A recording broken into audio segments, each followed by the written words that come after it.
तो वो टेस्ट 8 का डिस्कशन शुरू करते हैं।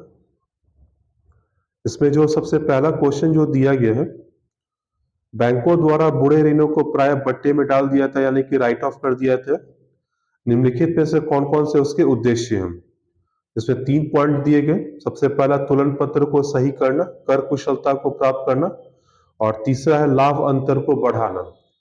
इसमें से जो तीसरा विकल्प है लाभ अंतर को बढ़ाना, ये सही नहीं है, इसलिए जो आंसर हो जाएगा हमारा 1 और 2, यानी कि क्वेश्चन नंबर 4 का आंसर होगा वो बी। 5वां नंबर क्वेश्चन, वन अधिकार अधिनियम के संदर्भ में सत्य कथन है। सबसे पहला विकल्प, यह अधिनियम 2006 में आया, पारित हुआ था 2006 में, परंतु जो लागू हुआ था वह 2008 से लागू हुआ था, जो कि गलत है। दूसरा, यह केवल जनजातीय समुदायों के अधिकारों को मान्यता देने के लिए विधायी रूपरेखा उपलब्ध कराता है। चूंकि यहाँ पे केवल जनजातीय समुदाय लिखा हुआ, ये वर्ड सही नहीं है, क्योंकि फॉरेस्ट ड्वेलर्स वर्ड भी इसके अंतर्गत आते हैं। और तीसरा है, यह अधिनियम जनजातीय समुदायों को विभिन्न सेवाओं संबंधी अधिकार देता है, यह विकल्प सही है। अतः जो आंसर हो जाएगा हमारा वो केवल 3। छठा क्वेश्चन, अति चालकता यानी कि सुपर कंडक्टिविटी। तो अति चालकता के संदर्भ में निम्नलिखित कथनों पर विचार करें। पहला धातु जिसमें अति चालकता का गुण मिला था वह पारा है, यह सही है। अति चालकता केवल उच्च तापमान पर ही प्राप्त किया जा सकता है, ये गलत है आपका। और तीसरा, यह एक ऐसी स्थिति है जिसमें कोई पदार्थ शून्य या शून्य के नजदीक विद्युत धारा के प्रति प्रतिरोध दिखाता है। यानी कि यहाँ पे क्वेश्चन नंबर 6 का जो पहला विकल्प है ए, और दूसरा ये 3, यानी कि 1 और 3 यहाँ पे इस क्वेश्चन का आंसर होगा। 7 क्वेश्चन, एक टर्म पूछा गया इकोवास, यानी कि ECOWAS, जिसे 1975 में स्थापित किया गया था, निम्नलिखित में से किस संधि के परिणाम स्वरूप आया? लीमा संधि, लागोस, बेनिन और नाइजर संधि। तो यहां जो आंसर होगा वो लागोस संधि के तौर पर। नेक्स्ट आ जाते हैं, निम्नलिखित तकनीकों पर विचार करें। ये एनवायरमेंट से रिलेटेड क्वेश्चन है। इसमें 3 पॉइंट दिए गए, बिंदु स्रोत, कार्बन संग्रहण एवं भंडारण, दूसरा प्रत्यक्ष वायु कब्जा, और तीसरा है उल्टा कब्जा। और इसमें क्वेश्चन ये पूछा गया है कि उपयुक्त वर्णित कौन कौन सी तकनीक कार्बन संग्रहण एवं भंडारण में प्रयुक्त होती है? तो यहाँ पे जो हमारा जो आंसर हो जाएगा वो 1 और 2, यानी कि बी आंसर है। नेक्स्ट आ जाते हैं 10 पे, वैकल्पिक निवेश कोष यानी कि अल्टरनेटिव इन्वेस्टमेंट कोष से फंड से संबंधित कथनों पर विचार करें। 3 विकल्प दिए गए, यह सार्वजनिक या निजी निवेश साधन है। तो यहाँ पे हमें देखना होगा कि ये निजी निवेश साधन ही है, ये सार्वजनिक साधन के तौर पे नहीं आता है। दूसरा, यह परिष्कृत निवेशकों से कोष संग्रहित करता है, ये विकल्प सही है। और तीसरा, इन्हें आरबीआई से पंजीकृत होना चाहिए, जो कि सही नहीं है। तो इस हिसाब से क्वेश्चन नंबर 10 का जो आंसर हो जाएगा वो सी, यानी कि केवल 2। क्वेश्चन नंबर 12, बिहार के संदर्भ में क्वेश्चन पूछा गया। हाल में ही बिहार के मुख्यमंत्री द्वारा राष्ट्रीय डॉल्फिन शोध केंद्र का उद्घाटन कहां किया गया? तो भागलपुर में इसके लिए सैंक्चुरी है, परंतु जो केंद्र का उद्घाटन किया गया है वो है पटना में। 14 नंबर क्वेश्चन, हाल में शिवजीवाड़ा इस प्रभाव चर्चा में था, यह क्या है? तो इसमें दिया गया विकल्प परमाणु जाड़ा, सौर उत्सर्जन, तूफान और भूकंप। तो जो इसका आंसर होगा वो तूफान, यानी कि सी। 15 क्वेश्चन, विश्वकर्मा योजना से संबंधित कथनों पर विचार करें। इसे 17 सितंबर 2023 को शुरू किया गया। यह योजना आधुनिक तकनीक में पारंगत व्यक्तियों को लाभ पहुंचाने के उद्देश्य से की गई, आधुनिक तकनीक के लिए नहीं किया गया। और कुशल श्रमिक जैसे बुनकर, सुनार, लोहार को इस योजना के अंतर्गत सशक्त किया जाएगा। तो यहाँ पे जब हम कुशल श्रमिक की बात कर रहे हैं तो ये वर्ड यहाँ पे सही नहीं, अकुशल श्रमिक इसके अंतर्गत आएगा, इसलिए यहाँ पे जो आंसर होगा वो हमारा यहाँ पे, यानी कि केवल 1। नेक्स्ट क्वेश्चन आते हैं 18, ये आपका इकोनॉमिक्स से रिलेटेड क्वेश्चन है। निम्नलिखित मानकों पर विचार करें। जीएनपी का भारित औसत, खुलापन, आर्थिक परिवर्तनशीलता, और चौथा है अंतरराष्ट्रीय आरक्षित यानी कि इंटरनेशनल रिजर्व्स। क्वेश्चन ये पूछा गया है कि आईएमएफ द्वारा किसी देश के कोटा निर्धारण में किन किन मानकों का प्रयोग किया जाता है? तो यहाँ पे जो पहला विकल्प जो दिया गया था जीएनपी का भारित औसत, यहाँ पे जीडीपी का होना चाहिए, इसलिए ये विकल्प सही नहीं। और बाकी जो तीनों विकल्प है, खुलापन, आर्थिक परिवर्तनशीलता, अंतरराष्ट्रीय आरक्षित, ये विकल्प सही है, इसलिए जो क्वेश्चन का आंसर हो जाएगा 2, 3, 4, यानी कि डी। 20 क्वेश्चन, हाल में ही हिमालय बास्केट की शुरुआत किस राज्य में की गई है? तो जो इसका आंसर होगा, इसमें हिमाचल प्रदेश, जम्मू कश्मीर, उत्तराखंड, अरुणाचल प्रदेश दिया गया। जो आंसर होगा वो उत्तराखंड होगा ये।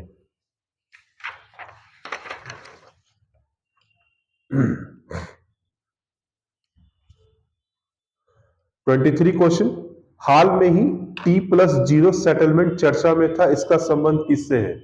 यहाँ पे जो टी वर्ड जो रिप्रेजेंट कर रहा है वो टाइम को लेके। तो जो विकल्प दिया गया, मुद्रा बाजार, पूंजी बाजार, लोक ऋण, राजकोषीय सुधार, ये टर्म सेबी द्वारा प्रयुक्त किया गया है। तो इसका जो आंसर होगा वो पूंजी बाजार।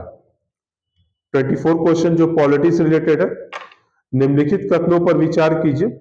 संसद ने मूलतः नागरिकता अधिनियम 1955 पारित किया था, जो कि सही है। भारतीय नागरिकता अधिनियम को 6 बार संशोधित किया गया, यह विकल्प भी सही है।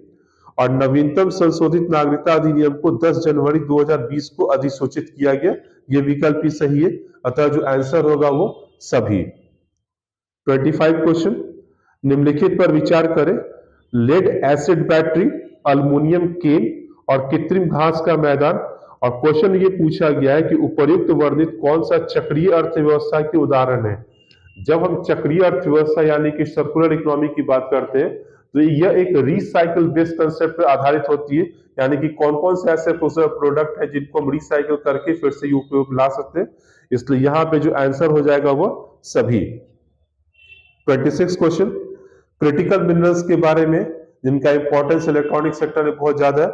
तो क्वेश्चन ये पूछा गया है कि अमेरिका ने 50 क्रिटिकल मिनरल्स की पहचान की है, भारत ने 30 क्रिटिकल मिनरल्स की पहचान की है, और तीसरा जापान ने सर्वाधिक संख्या में क्रिटिकल मिनरल्स की पहचान की है, जिसमें से पहला और दूसरा विकल्प सही होगा, यानी कि 1 और 2। 27 क्वेश्चन, घरेलू उपभोग सर्वेक्षण के अनुसार कौन सी वस्तु भारत के ग्रामीण और शहरी क्षेत्रों में सबसे बड़ी खाद्य वस्तु है? जिसमें जो विकल्प दिया गया, ए चावल, दूसरा मोटा अनाज, तीसरा प्रसंस्कृत खाद्य, और डी में आता है दूध। तो सर्वे के हिसाब से दूध को सबसे बड़ी खाद्य वस्तु के तौर पे माना गया है। 28 क्वेश्चन हम आते हैं। अगिलेगा द्वीप निम्नलिखित में से किस देश का हिस्सा है? तो ये क्वेश्चन जो हम लोग देखेंगे, तो यहाँ पे पहले ये ब्रिटेन का था, लेकिन अब इसे मॉरिशस का हिस्सा माना गया। ये नेक्स्ट क्वेश्चन, ये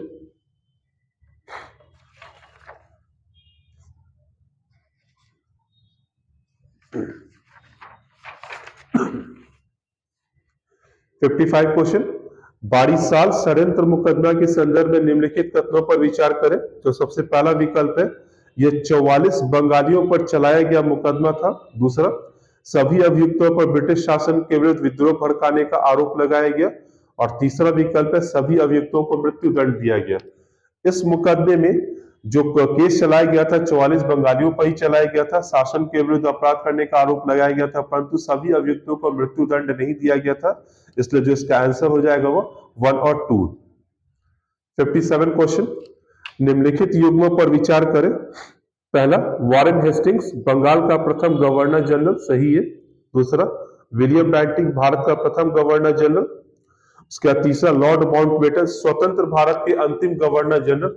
तो यहाँ पे ये विकल्प हमें देखना होगा कि लॉर्ड माउंटबेटन भारत के गवर्नर जनरल रहे थे, परंतु स्वतंत्र भारत के अंतिम गवर्नर जनरल जो थे वो चक्रवर्ती राजगोपालाचारी थे। इसलिए जो विकल्प हो जाएगा वो 1 और 2। 64 क्वेश्चन, निम्नलिखित कथनों पर विचार करें। संघ शासित क्षेत्रों का प्रतिनिधित्व राज्यसभा में नहीं है, जो कि गलत है।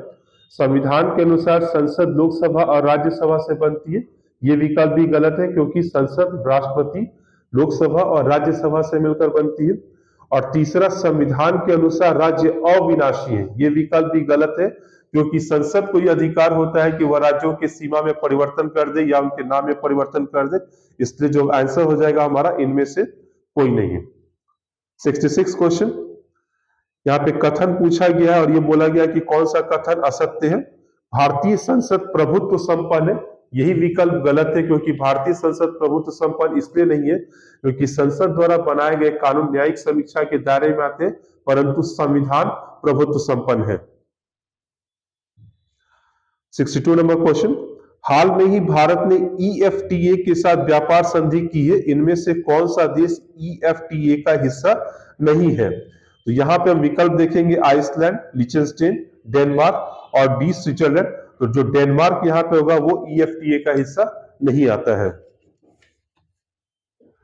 72 क्वेश्चन, भारत के विधि आयोग के बारे में निम्नलिखित कथनों पर विचार करें। यह एक सांविधिक इकाई है, जो कि गलत है। दूसरा, अब तक 25 विधि आयोग का गठन हो चुका है। और तीसरा जो है, उच्च न्यायालय और सर्वोच्च न्यायालय के केवल सेवानिवृत्त न्यायाधीश ही इसके सदस्य हो सकते हैं। तो यहाँ पे जो हम क्वेश्चन देखेंगे, यानी कि इनमें से कोई नहीं, क्योंकि अगर हम ये देखें कि उच्च न्यायालय और सर्वोच्च न्यायालय के केवल सेवानिवृत्त न्यायाधीश, ऐसा कोई नहीं है। जो सर्विंग जस्टिस भी होते हैं उनको भी विधि आयोग का अध्यक्ष बनाया जा सकता है या सदस्य बनाए जा सकते हैं। 87 क्वेश्चन, सेल गैस के संदर्भ में निम्नलिखित कथनों पर विचार करें। इसमें प्रोपेन और ब्यूटेन होता है, ये भारत में नहीं पाए जाते, जो कि गलत है। और सेल गैस का सबसे बड़ा उत्पादक अमेरिका है, जो कि सही है। यहाँ पे आंसर जो हो जाएगा हमारा 1 और 3।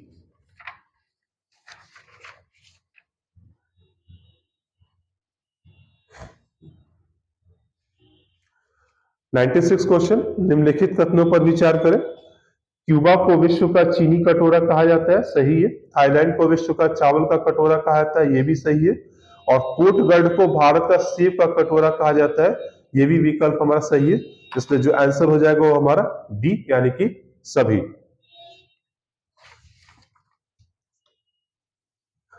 116 क्वेश्चन, डी मिनिमिस शब्द जो चर्चा में रहता है उसका संबंध निम्नलिखित में से किससे है। जब हम लोग WTO के संदर्भ में बात चर्चा करते हैं तो ये वर्ड हमें देखने को मिलता है डी मिनिमिस, यानी कि कोई भी देश अपने देश में प्रोडक्शन को बढ़ाने या घटाने के लिए जो डोमेस्टिक सपोर्ट जारी करता है उसी के लिए वर्ड इस्तेमाल किया जाता है डी मिनिस। या दूसरे शब्दों में हम कह सकते हैं सब्सिडी के लिए जो वर्ड इस्तेमाल किया जाता है वही डी मिनिमिस वर्ड आता है। इसलिए जो इसका आंसर हो जाएगा वो घरेलू सहायता। नेक्स्ट क्वेश्चन, देश का पहला जल के नीचे मेट्रो ट्रेन कोलकाता में बनाया गया, इसके लिए हुगली नदी में कितने सुरंग बनाए गए हैं। तो जो सुरंग बनाए गए हैं वो 2। इसके बाद 139, जलवायु के लिए मैंग्रोव सहयोग के संदर्भ में निम्नलिखित कथनों पर विचार करें। तो यहाँ पे 3 विकल्प दिया गया, यह संयुक्त अरब अमीरात और इंडोनेशिया की पहल है। दूसरा, भारत भी इस संगठन का सदस्य है। और तीसरा जो है वो यूरोप में मैंग्रोव नहीं मिलते हैं। तो यहाँ पे तीनों विकल्प हमारा सही है ये। और 140 क्वेश्चन स्पेशली बिहार के संदर्भ में भी है और नेशनल इशू के संदर्भ में भी है कि भारतीय रेलवे ने अपना सबसे बड़ा सौर ऊर्जा संयंत्र कहाँ स्थापित किया है। तो यहाँ पे जो हम देखेंगे Jamalpur railway workshop, Ajmer workshop, Kanchrapara railway workshop और खड़गपुर वर्कशॉप। तो जो इसका आंसर हो जाएगा वो जमालपुर रेलवे वर्कशॉप।